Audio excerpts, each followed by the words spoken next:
ए राधिके, काय चाललंय काय तुझं? नानाजी, समिधा आल्यानंतर सगळ्यात आधी तिचं अभिनंदन मी करणार. हो चालेल. नंतर मी. हा, नानीचा नंबर शेवटी. हो चालेल, तुम्हाला हवं ते करा. मी समिताशी नंतर निवांतपणे बोलेल. निवांतपणे बोलायला वेळ मिळणार आहे काहीला? का? अरे आज बाहेर जेवायला जायचा प्लॅन आहे समिधाच्या आवडत्या रेस्टॉरंट मध्ये. तू अथर्वला घेऊन यायचं का? लक्षात. नाही नको नानाजी, तुम्ही अथर्वला घेऊन जा, मी नाही येत. तसंही मला बाहेरचं चालत नाही ना. अरे एक दिवस चालतं. नाही नको, पण घरात सगळं स्वयंपाक करून ठेवलाय ना. नकोच, तुम्ही अथर्वला घेऊन जा. आज समिधाला माझ्यातर्फे पार्टी आहे. अहो, पण अरे समिधा, काय झालं? तुझा असा चेहरा काऊन पडलाय? अरे तेच तिला केव्हापासून विचारण्याचा प्रयत्न करतो, पण काही सांगतच नाहीये मला.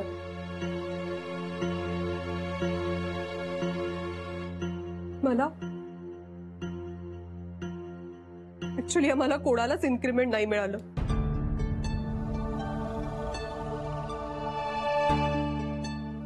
काय? बस बरं, तू ये आधी बस. का नाही मिळालं इन्क्रीमेंट? आणि गुरुनाथने सगळ्यांना बोलवून घेतलं आणि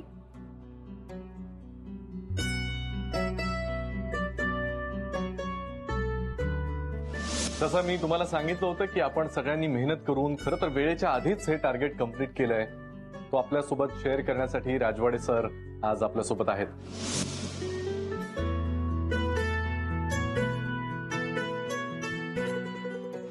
तुमच्या हार्डवर्कचं अप्रिसिएशन म्हणून कंपनीने तुम्हाला 15% पगार वाढ दिलेली आहे.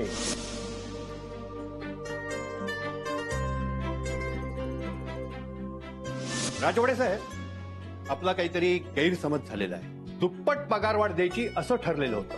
काय? दुप्पट पगार वाढ?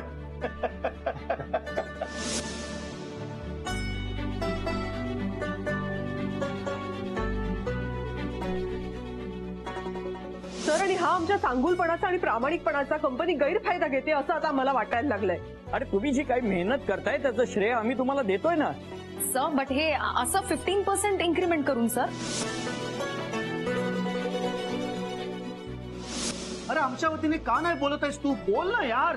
आनंद सर, यार वगैरे म्हणायला आपण काही कट्ट्यावर गप्पा नाही मारत आहोत, नाही का? आणि मॅनेजमेंटने जो निर्णय घेतला तो फायनल आहे हे मी आताच सांगितलंय. त्याबद्दल मी काय बोलणार? नाही पण गुरुनाथ असं करूच कसं शकतो? तेच तर ना, आपल्या स्टाफचा विश्वासघात केला यांनी. खूप मोठी फसवणूक केली. म्हणजे आता यापुढे आम्हाला जर का अशी ऑफर दिली ना कोणी, तर आयुष्यात आम्ही त्याच्यावरती विश्वास ठेवणार नाही आहोत. नाही ते असू दे, पण गुरुनाथला तुमच्यापैकी कोणी जाब विचारला की नाही? विचारला ना नाना, मग जाब विचारला आम्ही. आम्ही म्हटलं सुद्धा की आम्ही वरती कंप्लेंट करतो म्हणून, पण गुरुनाथना त्याचं काही नव्हतं. आणि या सगळ्यावरती आम्हाला समजून घेण्याच्या ऐवजी वरनं आमच्या संघावरती ओरडला. जायचं तर जा निघून म्हणे, काही अडत नाहीये तुमच्या वाचून. इतके दिवस प्रामाणिकपणे काम करतोय, त्याचं हे असं फळ मिळावं, ही गोष्ट जास्त डिस्टर्ब करते. एक खूपच चुकीचं वागून राहिले. यांना कोणीतरी जाब विचारायलाच हवा. नाही, मीच विचारते जा. अधिका तू नको पडू या सगळ्यात.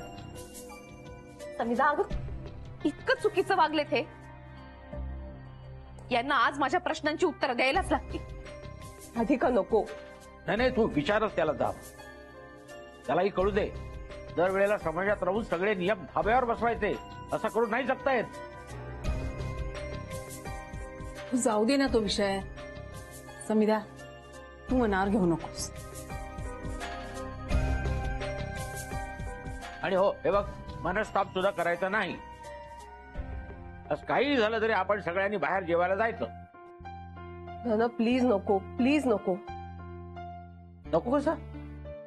गुरुनाथने तुमच्या कष्टाचं मोल समजून घेतलं नाही मला माझ्या सोन्याचं कौतुक करू दे की. आणि बघ, माणसानं दुःखात सुद्धा सुख शोधायला हवं. राधिका तूही चल. नानाजी, मी नाही येत, पण तुम्ही सगळेजण जा. हा समिधा, खरंच जा. जरा बरं वाटेल तुला.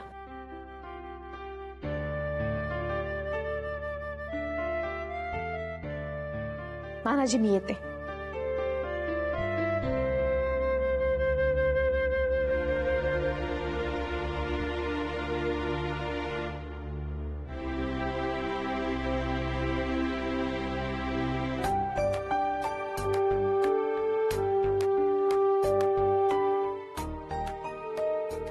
फॉरेनच्या एका मोठ्या कंपनीकडून एक मोठं कॉन्ट्रॅक्ट मिळायची शक्यता आहे.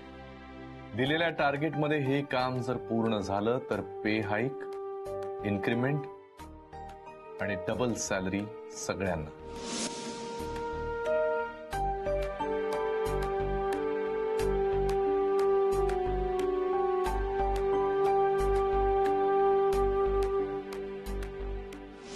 पण एक लक्षात घ्या, कंपनीकडे एवढे ऑप्शन्स आहेत ना की एक जाहिरात दिली पेपरला की रांगा लागतील सगळ्या एम्प्लॉईच्या नवीन रिक्रुटमेंटसाठी.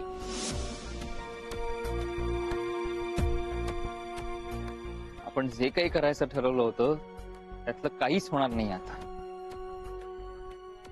सगळी स्वप्न भंग पावणार आहेत. माझा तर फुल मूडच ऑफ झालाय sir. It's more than enough. आता आपल्याला गप्प राहून नाही चालणार. सर, काय करणार आहोत आपण? असं एकमेकांशी बोलणार, एकमेकांचं ओझं हलकं करणार, फार फार तर चिडचिड करणार. 2 दिवस हा राग राहील, नंतर सगळं विसरून पुन्हा कामाला लागणार. तसं नाही रे श्रेयस. अरे बाबा, आता पाणी डोक्यावरनं गेलेलं आहे. हो, पण पाण्यात राहून मगरीशी वगैरे नाही करू शकत ना आपण. शेवटी नोकरी करावीच लागणार आहे आपल्याला. यार, याच लाचारीचा कंटाळा आला आता मला. तर कंटाळा सगळ्यांना आलाय. उपाय आहे का कोणाकडे? नाही.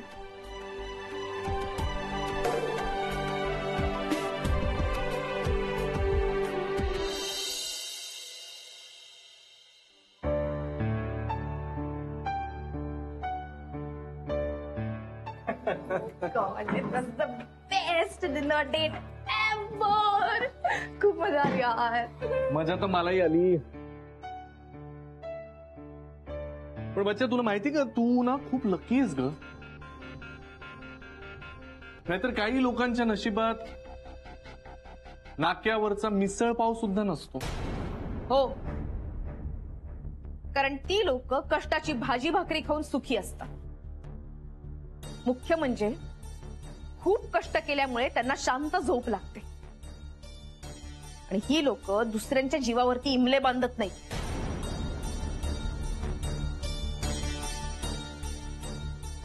कोणाच्या जीवावर? अच्छा, बातमी पोचली वाटतं इथपर्यंत. पोचली. आणि तुमचा स्वार्थीपणा सुद्धा. कसला स्वार्थीपणा? कसला स्वार्थीपणा? हे बघ, उगीच अर्धवट माहितीच्या बळावर काही बोलू नकोस. नाही, अर्धवट नाही, मला पुरी माहिती आहे. तुम्ही सगळ्या लोकांच्या कष्टाचा, प्रामाणिकपणाचा फायदा घेतला आणि गरज संपल्यानंतर त्यांना हकलून दिलं. मी कुणालाही हकललेलं नाही राधिका. त्यांचे गेले ते स्वतःच्या मस्तीत आणि गुरमीत. अहो, पण का गेले? कारण तुम्ही त्यांना खोटी स्वप्न दाखवली. आणि आज जेव्हा कष्टाचं फळ देण्याची वेळ आली, परिश्रमाचं फळ देण्याची वेळ आली, तेव्हा हात वरती करून मोकळे झाला. हे दिवस या लोकांबरोबर खांद्याला खांदा लावून तुम्ही काम केलंय. आणि आज जेव्हा यश मिळून राहिलं, ते केवळ त्यांच्या जीवावरती, हे विसरून गेलात तुम्ही. त्यांच्या जीवावर नाही, हे जे काही मिळवलंय ते सगळं माझ्या जीवावर आहे. आज मी जो काही आहे, ही कंपनी जी काही आहे, हे सगळं मी स्वतःच्या जीवावर आणि स्वतःच्या बिझनेस स्किल्सच्या जोरावर मिळवलंय. आणि एनिवे ते साधे एम्प्लॉई आहेत. त्यांना जे सांगितलं ते करणं हीच त्यांची जबाबदारी आहे. आणि ऍप्रिसिएशन करणं ही तुमची जबाबदारी नाही? इतके दिवस तर म्हणायचं ना तुम्ही का पानवलकर साहेब, आनंद भाऊजी, श्रेयस, जेनी यांच्याशिवाय मी अपूर्ण आहे. मग आता कुठे गेले हे सगळं? विसरला? विसरले ते. त्यांच्यावर मी केलेल्या उपकारांची जाणीव त्यांनी ठेवली नाही म्हणून हे असं होतंय त्यांच्या बाबतीत. कळलं ना? हे कशाला एवढा आरडाओरडा करतेस का? त्यांना मिळणार आहे ना, काही प्रमाणात इन्क्रीमेंट मिळणार आहे. हा, आता त्यांना अपेक्षित होतं तेवढं नाही मिळालं इन्क्रीमेंट, त्यात माझा काय दोष? नाही नाही नाही, प्रश्न पैशाचा नाहीच आहे, प्रश्न विश्वासाचा आहे. आणि त्यांचा विश्वासघात केलाय तुम्ही. या सगळ्या लोकांनी दिवस रात्र एक केली आणि तुमचं काम पुरं करून दिलं, आणि तुम्ही त्यांचा विश्वासघात केलाय. ही सल कायम राहील त्यांच्या मनात. स्टाफ ही आपली ताकद असते, आपली शक्ती असते. 10 हात एकत्र झाले ना तर काम करण्याची ताकद मिळते आपल्याला. त्यांचे कष्ट कवडी बोल ठरवलेत तुम्ही. ए बास बास बास झाला, खूप ऐकून घेतलं. तुझ्यासारख्या एका सामान्य गृहिणीकडून बिझनेस शिकायची वेळ नाही आली माझ्यावर. हे बघ राधिका, मी प्रॅक्टिकल आहे आणि प्रॅक्टिकली माझा बिझनेस करतो. आता काही लोकांना प्रमोशन मिळतं, काहींना नाही मिळत. नशिबाचा भाग आहे ना. प्रत्येकाचा कनवळा घेत बसलो तर बिझनेस कधी करणार मी? आणि काय आहे राधिका, मी ना प्रोफेशनल्सला घेऊन कंपनी चालवतो. हे तुझ्यासारखं असं गोरगरीब बायकांना घेऊन मसाले नाही कुटत. हो यार, seriously what you and your masala गँग. तू का बोलतेस एवढी? तुला काही सिरियसली वाटतंय का की तू बिझनेस वुमन झाली असते? थोडी अरे खूप बोर करते, मी जाते आतमध्ये. चल तू पण. ए शन्या,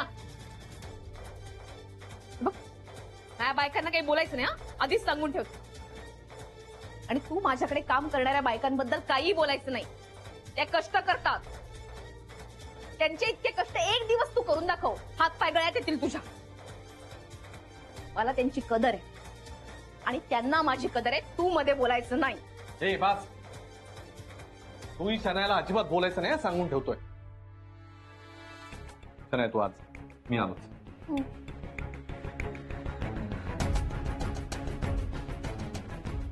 आणि राधिका सुभेदार,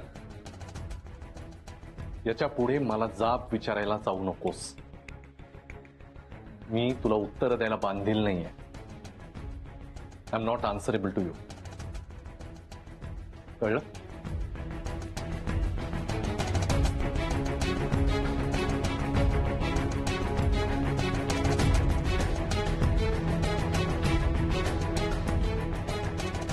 यांना तर कशाचीच लाज नाही वाटत.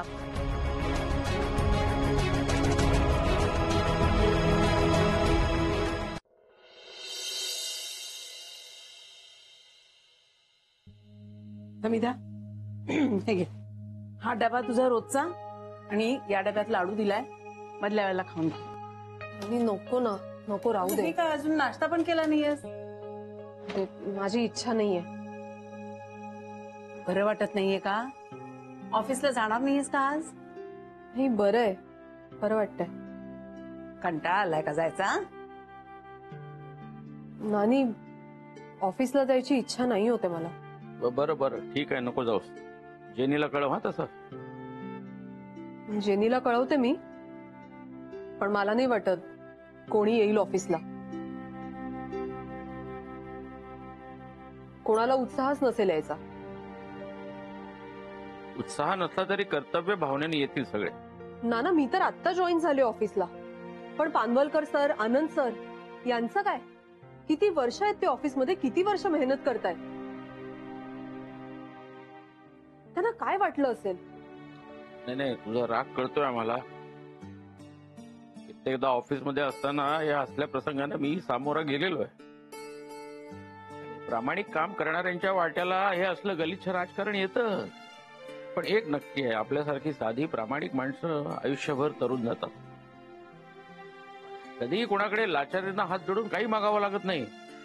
कसं आहे, आपल्यासारख्या कष्ट करणाऱ्या माणसांचा एक दरवाजा जरी बंद झाला तरी देव 10 दरवाजे खुले करतो. आणि समिधा, तुला या ऑफिसमध्ये जायचा कंटाळा आलाय का? कराविषयी नाही वाटत आहे का नोकरी? सरळ सोडून दे. हे बघ, आता या परिस्थितीत कुठलाही ताण घ्यायची काही गरज नाहीये. दुसरी नोकरी मिळेल तुला. आणि बरोबर आहे तुमचं, मला पटतंय तुम्ही काय म्हणताय ते. पण या बाकीच्या लोकांचं काय? या लोकांचा विचार करून सुद्धा त्रास होतो. आणि गुरुनाथ सारख्या माणसांचं या सगळ्यामुळे फावतं.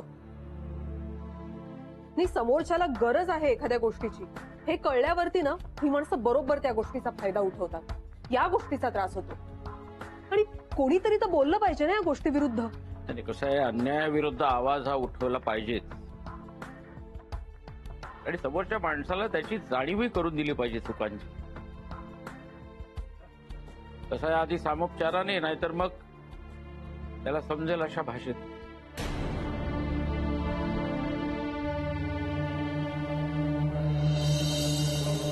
हाय श्री, सॉरी सॉरी, उशीर तू रडतेस?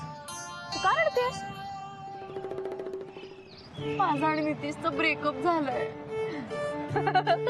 सॉरी, बरं झालं ना, त्याचं रडायचं काय? अरे बरं काय झालं? तू वेडी आहेस का? अरे काय बरं झालं काय? ठीकच आहे ना. तसंही तुला रिच बॉयफ्रेंड हवा होता आणि नितीश ऍव्हरेज होता, तर बरंच झालं ब्रेकअप झालं ते. हे बघ सनया, फक्त तेवढा मुद्दा नाहीये. माझी ना गेले काही दिवस बॅड फेस सुरू आहे ग. म्हणजे ना, आधी तुला आणि गॅरी अंकलला घरातून जावं लागलं. माझे आई बाबा राहायला आले. त्यात आता माझी आई आजारी पडलीये, त्यामुळे मला कुठेही बाहेर पडता येत नाहीये. नो शॉपिंग, नो बाहेर का फूड. आणि मी कितीतरी दिवस ह्या कपड्यांमध्ये फिरतेय. आम्ही काय काय स्वप्न बघितली होती माहितीये एकत्र.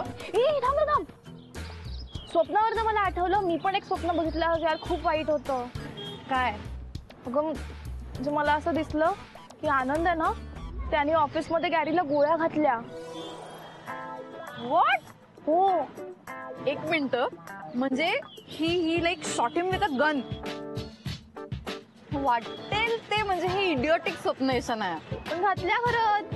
हे बघ, गॅरी अंकल ऑफिसमध्ये एका मोठ्या पोझिशनवर आहेत. ओके, अगं तेच तर सगळं डोळ्यात येतं ना त्या सगळ्यांच्या.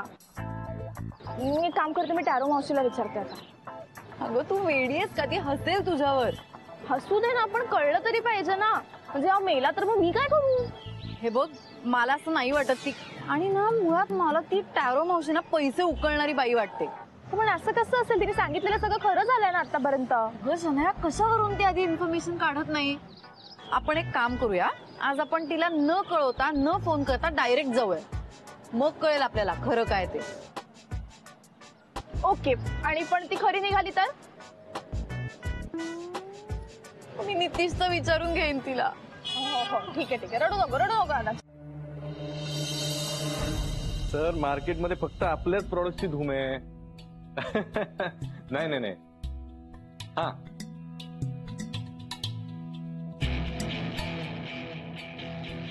हा, नाही नाही, माझं काही नाही याच्यामध्ये. सगळं राजवाडे सरांचं क्रेडिट आहे.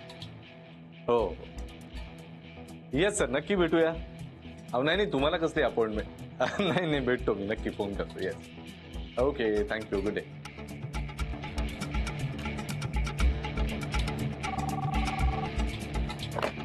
हॅलो. हा जेनी, कोण रे? सर, विलास बोलतोय. विलास? तू जेनी कुठे आहे? नाही, जेनी मॅडम आले नाहीत अजून. आले नाही? ठीक आहे, आत ये सर. जेनी आली नाही अजून? मे कमिंग सर? हा ये सर. तो मी विलास. हा विलास, पण रघु कुठे? ते दाजी गावाला गेलेत ना, ताईची तब्येत बरं नाही, त्याच्यामुळे तिकडे गेले. ठीक आहे, हे ग्रीन टी आण मला. बरं, आणतो. आज काय सगळेच लेट आहेत की काय?